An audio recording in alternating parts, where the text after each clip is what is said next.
Mais il faut comprendre pourquoi une femme aux multiples conquêtes est mal vue et pourquoi un homme aux multiples conquêtes est bien vu. Et pourquoi? Regarde, n'importe quelle femme, même la plus moche, elle a juste à sortir dans la rue et faire part de ses intentions.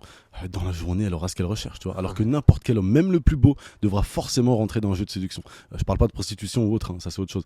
Donc c'est facile en fait pour une femme d'avoir une conquête, tu vois. Pour un homme, ça demande un minimum de travail. Donc quand les hommes voient un homme qui a plein de conquêtes, ils disent ah ouais, lui il a charbonné, tu vois. Et quand ils voient une femme aux multiples conquêtes, ils se disent c'est une femme facile. Tu vois, donc ça c'est la pensée populaire. Après moi, un homme aux multiples conquêtes, je le considère comme un faible. Hein. Si t'es pas foutu de contenir et de maîtriser ton énergie sexuelle, qu'est-ce que tu vas maîtriser dans ta vie? Tu vois, que dalle. Je suis à l'ancienne hein, sur ce sujet. Ça doit rester sacré. J'ai même une aversion pour ce genre de mec. Tu sais, je ressens un dégoût profond et de la pitié. Et ils essaient de combler quelque chose qu'ils ne trouveront jamais ici, sans prendre en compte les dégâts que ça engendre en plus de ça. Tu vois, parce que bien sûr, c'est pas le genre de mec qui vont assumer derrière. En fait, ces gars ont un problème d'attachement. Tu vois, et ce problème d'attachement vient de l'enfance et il vient du rapport à la mère, tout simplement.